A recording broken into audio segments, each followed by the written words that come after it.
And excellent, and I am welcoming everybody to our weekly moment. This is the time of the week where we come together and we talk about all things humanizing transformation. Why? Because if we want transformation to really last, if we want it to have a sustainability, then what we need to do is we need to bring the humans on the journey, and we need to humanize it, as opposed to making transformation all about structure and things and organizationally driven. We need to make it about the human.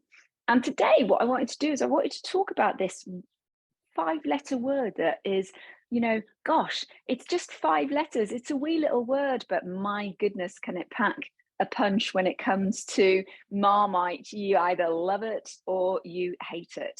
But it's an incredibly important word for us in the world of humanizing transformation, more specifically in the world of the Dilyn way, because it is a reference to a part of our second mindset and dimension, which of course is adaptive and the beginner's mind. So what I want to do today is I really want to just sort of tease out the concept of bringing transformational agility into the system through mindset. So can we do it? And if we can do it, then how do we do it? But what I do want to do is I just want to celebrate the fact that it is today, the 1st of March. And if it's the 1st of March, that means that it is St. David's Day. And St. David is the patron saint of Wales. And the Dilyn way framework, the Dilyn is the Welsh word for to follow. And the story and philosophy of followership and the Dilyn way framework just generally is a story that does come from the 1700s in Wales. So it's something that we want to celebrate today.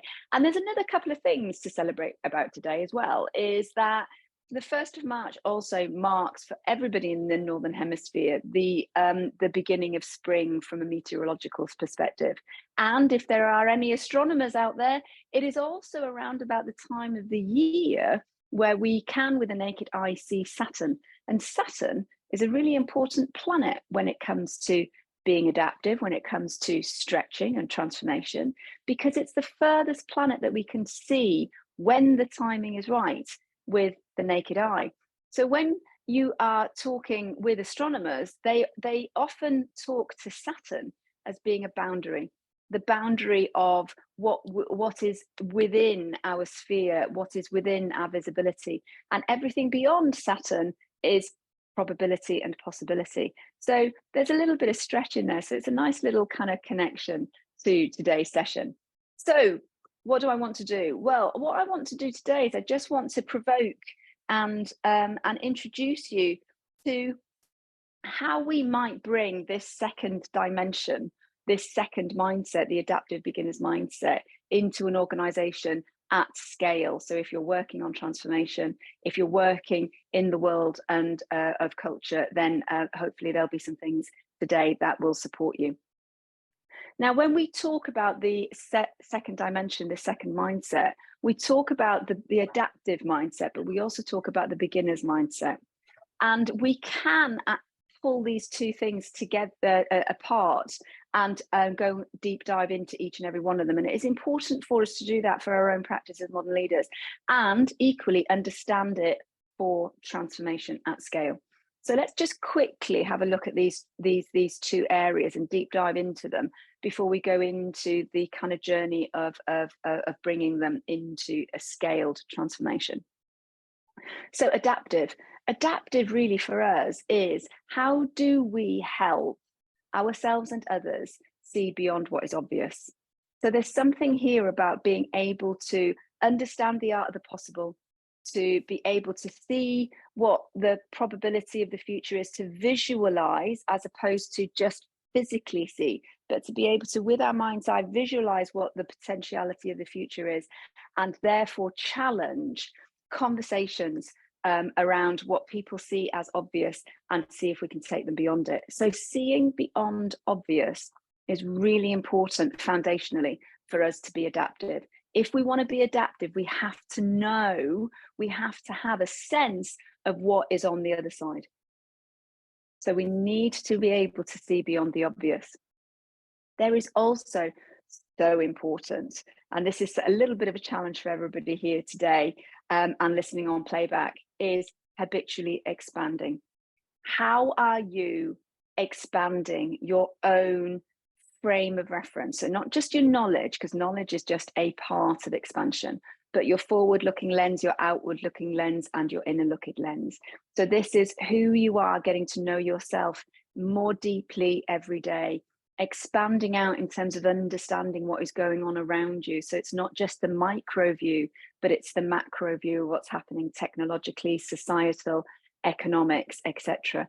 And of course, environment. And also looking forward in terms of the trajectory of technologies and where they might be going. And not just technologies, but the trajectory and the trends of human behavior as well. So that's what we mean by habitually expanding. And the key thing here is habit. So this isn't the stuff that we want to do, oh my goodness, when we're starting a new project, or oh my goodness, I've recognized that I have a weakness or a gap. This is how do we bring the concept of it constantly expanding out into daily life, into our normal. Thinking about that at scale is a really interesting one. And then the next one for me, which is super important, is leaning into difference. How are we leaning into difference? Because what we do is, if we lean into difference by just 1% every single day in the tiniest area of our practice, we are exercising that muscle of adaptive agility, light of foot, etc., etc. And it is a muscle. So we want to think about it as a muscle. We want to expand it as a muscle. We want to strengthen it as a muscle. So leaning into just 1% of difference every day. Just get to the edge. Just do something ever so slightly out of your comfort zone every single day when it comes to your leadership practice, when it comes to your daily practice in your professional life, and you will exercise that muscle. It's so incredibly important for us to lean into difference. And if we can see beyond obvious, if we are habitually expanding, and if we are stretching that muscle of difference by 1% only every single day, what we will be is we'll be naturally increasing our propensity to adapt, our happiness around change, because we're normalizing it, because we're able to be agile. Super important. But equally important alongside that is our ability to bring the beginner's mind in, to see beyond obvious, to be habitually expanding, and to be leaning into difference are great foundationally. But we also need to know what to do with them. And that is where the beginner's mind can really support us. So there are 3 key areas to the beginner's mind that are important to us within our own practice as role modern leaders, but also in the design of transformation, agile transformation at scale. First things first principles. What do I mean by that? Anybody who is familiar with physics will know first principles thinking. And it is essentially, whatever the problem is, whatever the current situation is, what we need to do is we need to jettison out all of the periphery irrelevant stuff. And we want to break it down to its first principles, the foundational blocks. And you know it's a foundational block when you can answer this question. If I take this particular element away, the thing doesn't work. It just won't work. So you know it's a foundational block. And that's what you want to do. You want to be able to break things down to their first principles and apply first principles to everything. Because so often when we're trying to design or bring people on the journey of transformation, humanize transformation, and bring this sense of adaptability, agility into play, there is baggage. There is so much baggage. It is very easy for us to add new things onto our world, our practice, our designs, our organizational structures, our policies, our processes, our rules, but it's very hard for us to release. It's very hard for us to stop, and it's very hard for us to say no. And first principle thinking supports that. The other thing that's really important for us to do is to also get to root cause. And those of you that are familiar with the Dilyn Way framework will also be familiar with what we call the flow path. Those of you that have been on strategic leadership training will also probably be aware of the systems thinking iceberg. And essentially, that's all to do with getting to root cause. And what we mean here is the majority of change and transformation really addresses what is visible to us. What we say, what we do, and how we do it. They are the actions and the words and the behaviors, because that stuff is visible to us. We can see it. But what's invisible to us is the mindset, is the reason why we do things. And that is the stuff that's underneath the surface of the iceberg. And for us, is in the quadrant of belief in the flow path. And it's root cause. So what we're talking about here is if we're addressing the beginner's mindset, we want to get to why people are saying what they're saying, why people are behaving in the way that they're behaving, and help them to start to build an awareness of their own root cause behavior, of their own root cause language and actions. Super, super, super important. And the final one, of course, which is really lovely, is just how do we see things through the eyes of a child? And you know, if you're aware, if you're a parent yourself, or if you're aware of child psychology, you will know that a child up to the age of around about 6 or 7 is full of curiosity. They don't have any negativity in their life in the majority. You know, they see everything as just untapped potential and possibility. The very reason that human beings can walk is because of this sense of child curiosity. We crawl, it doesn't work. We stand up, we fall down. We don't have a negativity. We don't apply negativity to that. We just learn from it and try a different thing. So seeing things through child's eyes and bringing curiosity and colour to what we are talking about, our conversations and our designs, are really important. Just having these things up on a screen or up on a PowerPoint slide or on a mural board, and having a conversation with a group of leaders, having a conversation with a group of change and transformation practitioners, can really, really generate a huge amount of value and wealth. So that's really what we're talking about when we're talking about the beginner's mind, when we're talking about the second dimension of modern leadership and modern mindset being adaptive. That's really what we're talking about. So the first question that I would probably, you know, push out to everybody is, how are you yourself making sure that you're constantly aware and serving each and everything that you can see on the slide here for your own practice and your own development and your own success? But notwithstanding, we're not here about you per se today, but you are a big part of being able to build adaptability and the beginner's mindset at scale. So transformation can not just be humanized, but it can also be light of foot, agile, and adaptive. And that is really important, because that basically means that if we are in transformation and if we are fostering and generating and empowering adaptability in the beginner's mind within the human system, there will be no end to the transformation, because it will just become a transformative human system. Super, super important.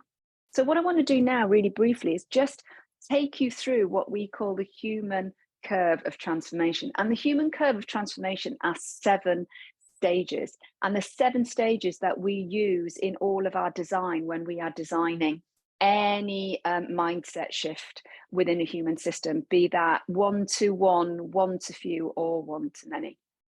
And they are aware, assess, align, activate, advance, amplify, and attract. So I'm going to take us through those just in terms of just giving you a little bit of a look and some thoughts, perhaps some ideas, perhaps in how you might be able to bring some of this adaptability and beginner's mindset work into your own transformation at scale. So first and foremost, we are in the world of aware and assess. And in the world of awareness and assess, what are we assessing? Well, what are we wanting to become aware of? We're wanting to become aware of what is not necessarily obvious to the humans. So it's what's happening in the cracks. So we really want to understand that. And some of the things that we want to identify is, we want to identify energetically where there is high energy where there is low energy.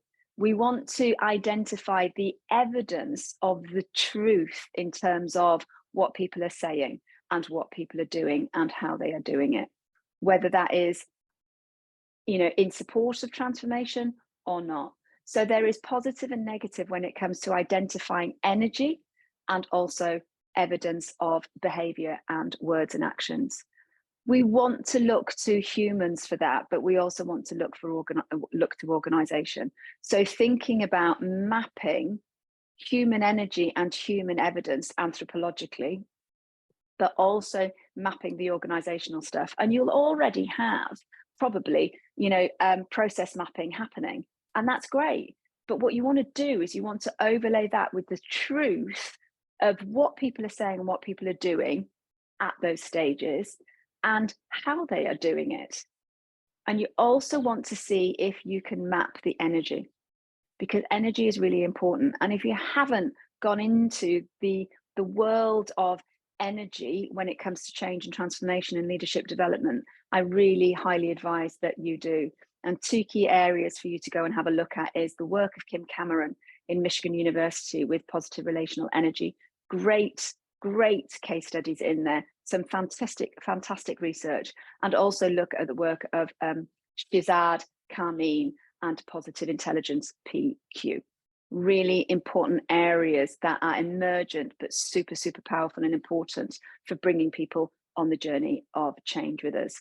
So if we are able to identify and generate maps that are not just organizational maps of processes and technology and architecture and structure, but maps that are genuinely showing us the rituals and the habits, the energy, and the behaviors of the human beings, we have got a really powerful place to start to bring in some adaptability and the beginner's mind.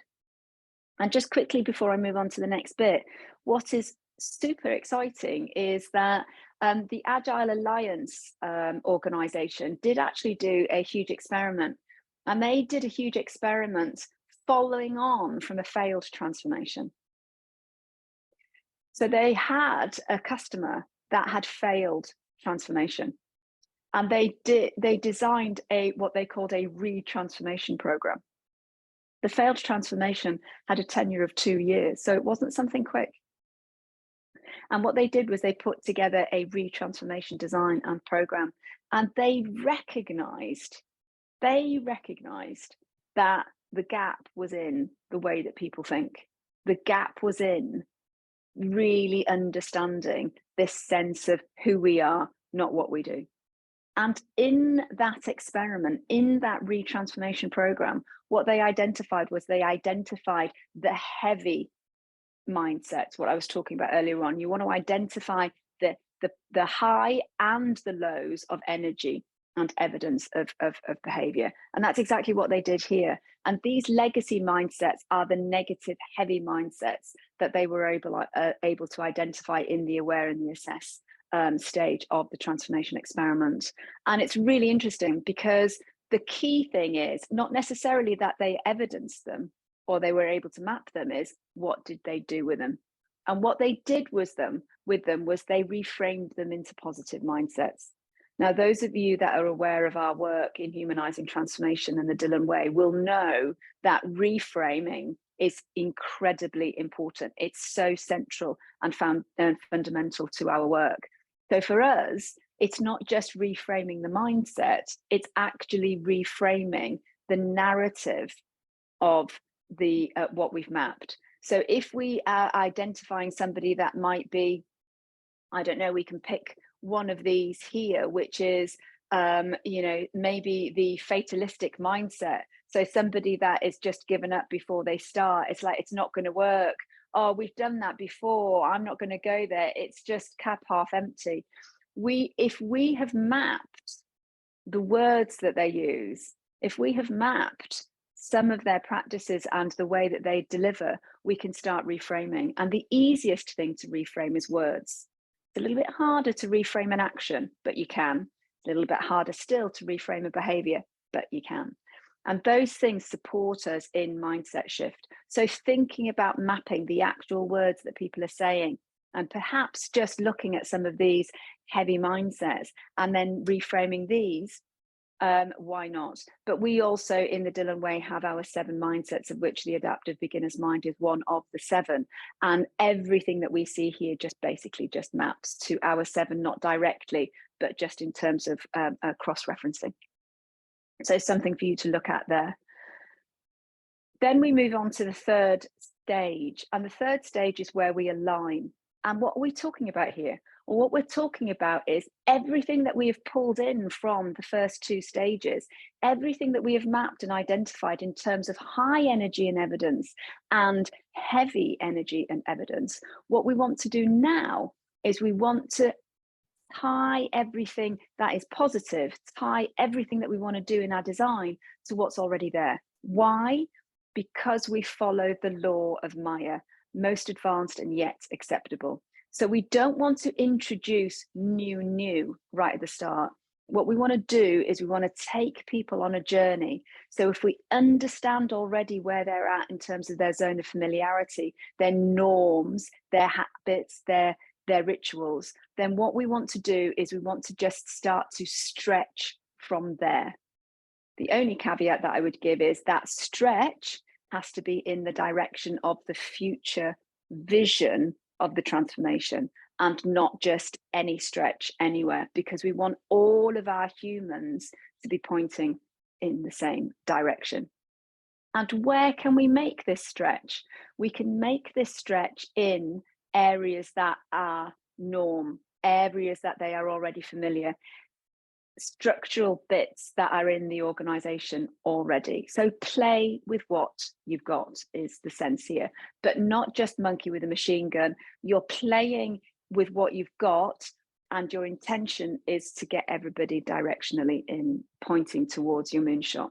So where can you do it?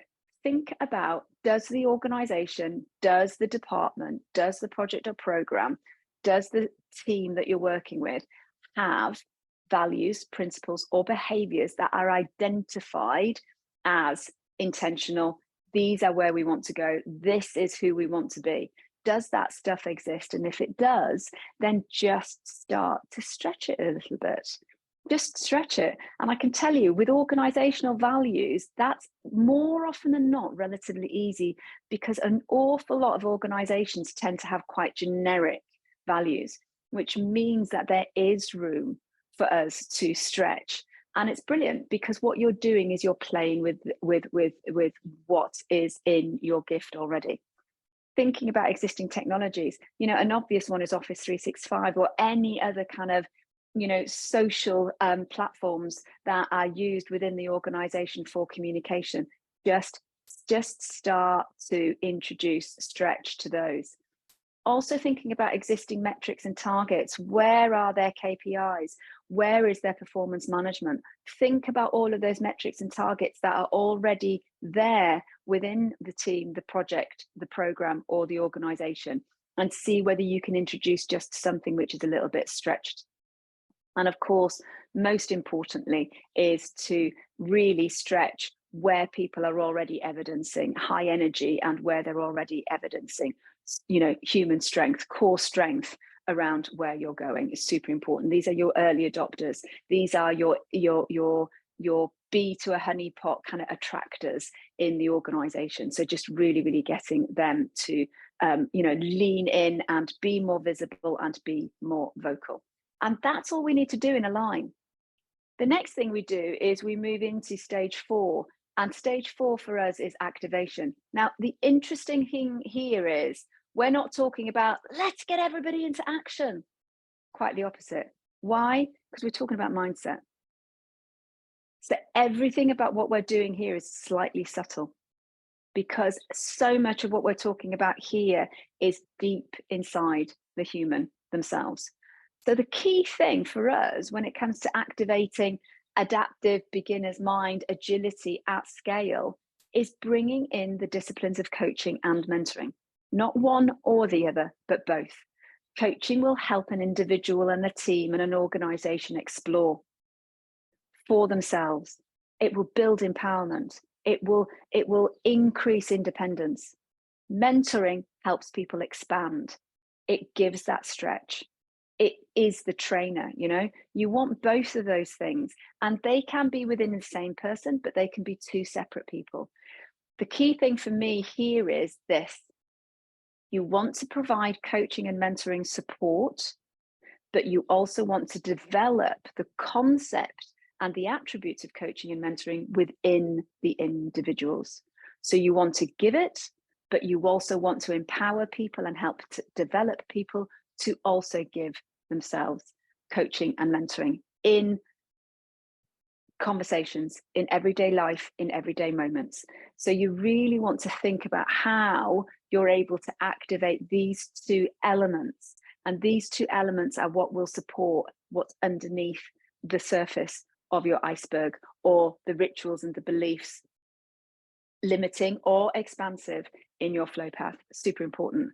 And what I've got here is something that I've taken our practitioners through over the last few weeks, which is two really, really powerful questions that you can bring to a coaching conversation, or you can help expand somebody through a mentoring conversation. And they come from Stephen Covey's book, The 7 Habits of Highly Successful People, in that wonderful chapter around habit 3, when you've gone through habit 1 and 2, the proactivity, the understanding your own purpose and why, your own principles of practice, and your sphere of influence, and starting to get things into action, using his own words. And he asks you to reflect on 2 questions. What is the one thing in your professional development that would make a tremendous positive difference to your professional life? Now, clearly, I've changed the words a little bit because we are in the world of business. We are in the world of organizational systems here. This is not necessarily your personal life. But thinking about that question, that's a really powerful question. And then the second question is, what one thing in your business or work would bring similar results, which is basically in terms of, you know, the wider piece. Those 2 questions are really powerful for us to start to socialize within our human systems, because it gets people to start thinking, and it gets people to think about themselves in relation to what's happening around them. Super, super important. And then we move into the advanced stage.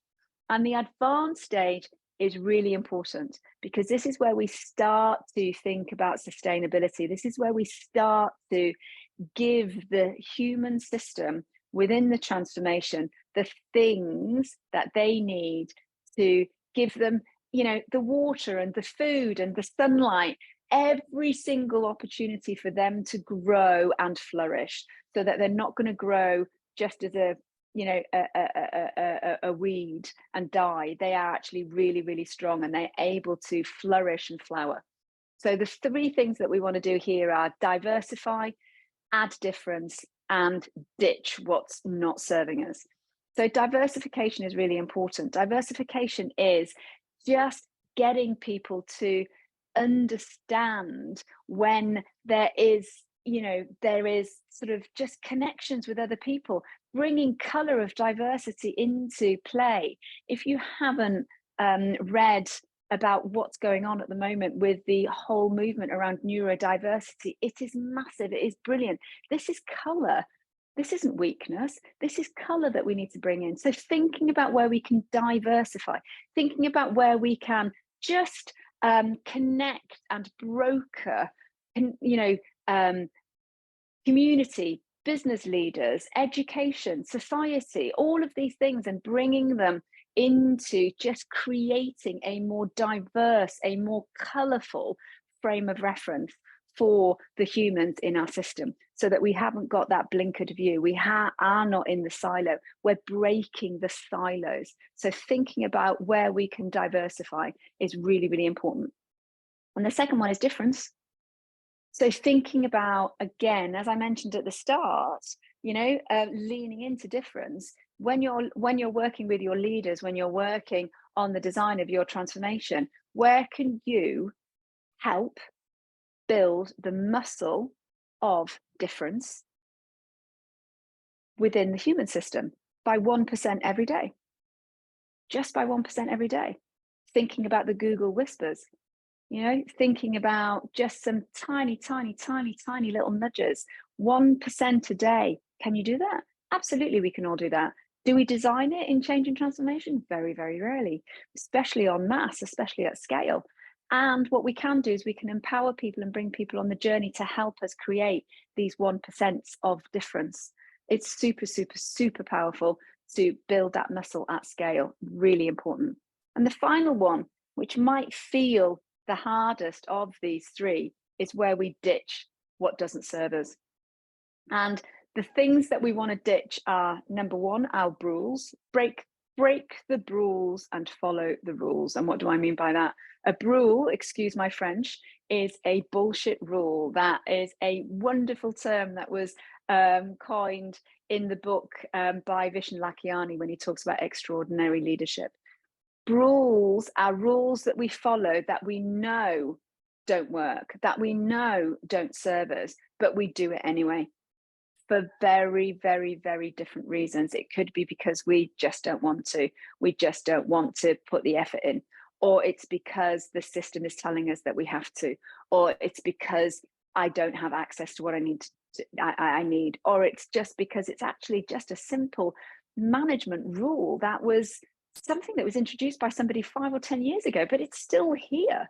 So it's just break the rules, and then those rules that serve us, you want to follow. So really understand that. So break the rules and follow, break the rules and follow the rules.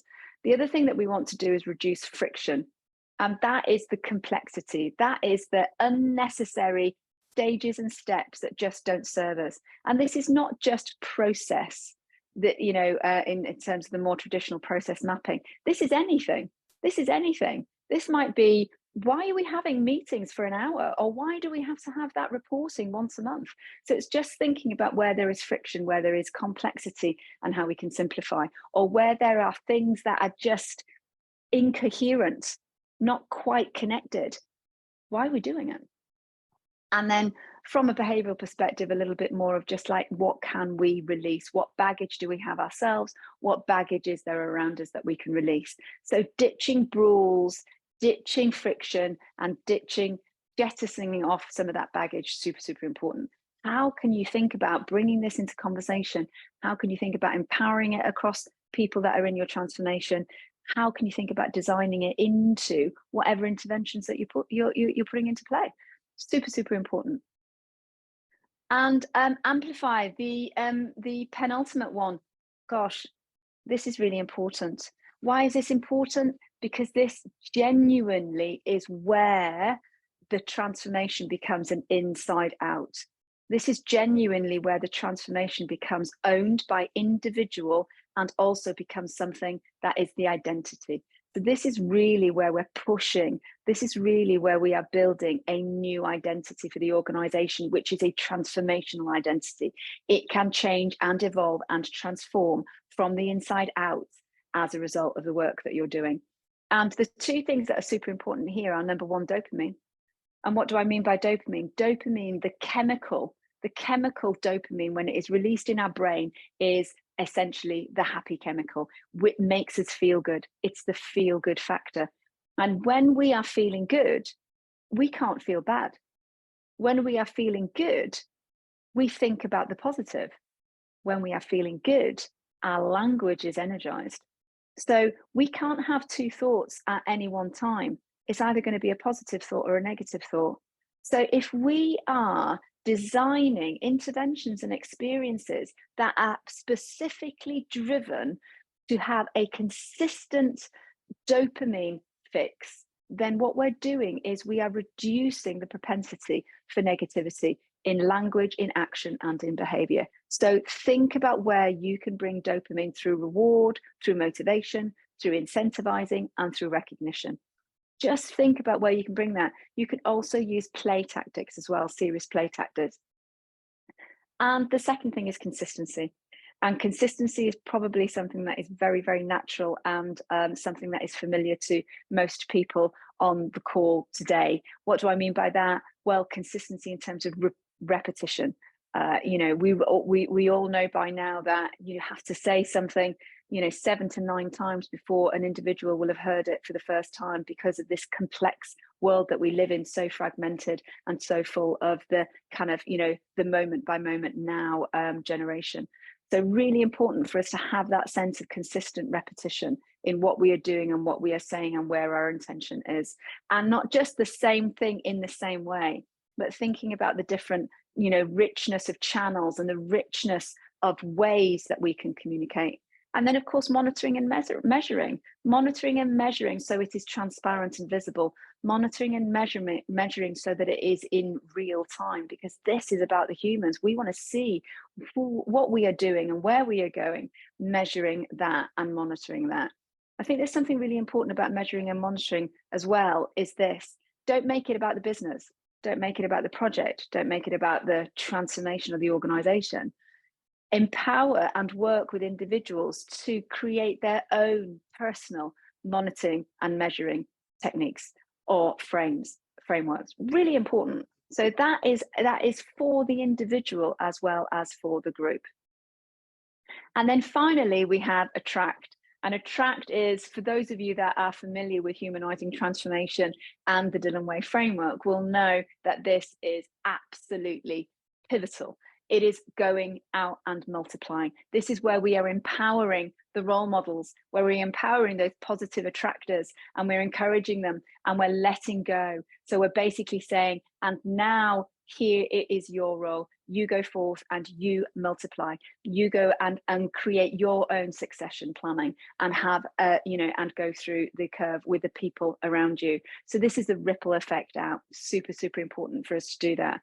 Now, the one thing that I will say is, even though I have taken us now through a linear journey, it doesn't have to be linear, because life is not linear and human beings are not linear creatures. So it's just recognizing that there's an ebb and a flow here, that this is not necessarily just we do this, then we do this, then we do this. This is the stuff that we want to be aware of and just think about systemically and holistically. Really exciting stuff, by the way. I love this. And of course, it is March the 1st. I do want to just share with everybody that anything that you're hearing today, if it sounds like, oh my gosh, I'm going through this stuff, I want to know more about this, how can I bring this stuff into my practice? Is there a way? Is there training? Is there a qualification? Yes to both of those questions. We do have foundation training where you can become certified in the theory of humanizing transformation and modern mindset. We also have a practitioner training certification where you are becoming a practitioner. So there's practice hours. So you work through the lived experience of this, both for yourself and within your transformational work. And we also have a mentoring certification where you can train to use our profiling tool in the Dilyn Way framework, and also where you are able to mentor and coach individuals, leaders, or one to few in the process, in the experience of modern mindset shift. So if you'd like to know more about that for yourself or for your team or for your organization, then please do take advantage of just, you know, having a no obligations pro bono hour with myself, where we can talk about you, where you are going, or indeed, if you are working in the world of change and transformation or leadership development, we can talk about that as well. So if you'd like to know more about that, then just DM me, and you are more than happy to do that through the YouTube channel, through LinkedIn, or indeed through our newsletter that I send out. But the key thing is this: follow the curve of human transformation, use the 7 A's, not necessarily in a linear fashion, but be aware of them. Think about them holistically when you are in the design of transformation. And remember that the power of who you are as a role model, it is absolutely incredibly important for us to recognize that we are at the center of change as practitioners. Regardless of what kind of change or transformation that we are involved in, we are at the center of it, whether we're internally within the system as an employee, or whether we're externally supporting the system as a consultant or an advisor or a coach or mentor. We are at the center of change, and we need to understand that. So how we show up And the ripple effect, the energy and the evidence that we are bringing to this has got a really huge impact on success. So it's really important for us to recognize that. As always, I've got to give everybody a few banana skins. Are there some ways, are there some things that we might slip up on when it comes to, being adaptive, the beginner's mind, that whole sense of agility at scale in change and transformation? Yeah, there probably is. And these are just two that I'm picking out for us today that we don't want to slip up on. The first thing is getting too purist. And those of you that are agile trained, that is absolutely fantastic. But embrace the fact that we are humans and we are complex, and there are different things that we can bring in and lean out of. So it's okay for us to stretch and break the things that are not serving us, as long as we are focusing on the things that do serve us and the vision and the intention and outcome. And thinking that there is an end, there is no end to this. When we have succeeded is when we can see a natural sense of evolution and change and transformation within the individual, within the team, or within the system. That's success. Success isn't projects and programs delivered on time to budget and delivery deadlines. Actually, what this is about is humanizing transformation. It's where we can see people self-serving and evolving for the betterment of themselves and those people around them. So really important for us to recognize that it's not just about an A-B point end game. Change is the constant. What we want to do is we want to help people to get from stuck to moving. And once people are moving, we want to help them to keep moving. And that's really, really important. And the adaptive mindset, the dimension of being agile and having agility and the beginner's mind all give us that. They give us that sense of how do we help people to move from stop to start, and how do we keep them moving once we've got them going. So there we go. There's a little bit of how do we think about that second dimension, adaptive and the beginner's mind at scale, when we're bringing that sense of agility, that light of foot into any project or program that we're doing that has got, influence and change around the human system. That's it from me today. I hope you have enjoyed this wee session. If you have any questions, then please, as always, do get in contact with me directly, or indeed share your comments, share your experiences. And otherwise, I will absolutely see you next week, and do take care. And until then, have a great day or a great evening if you're in the Southern Hemisphere. It is the 1st of March. Hopefully, everybody here in the Northern Hemisphere will have a little bit of spring in their step as they move forward now throughout the rest of the year. And do take care and stay well.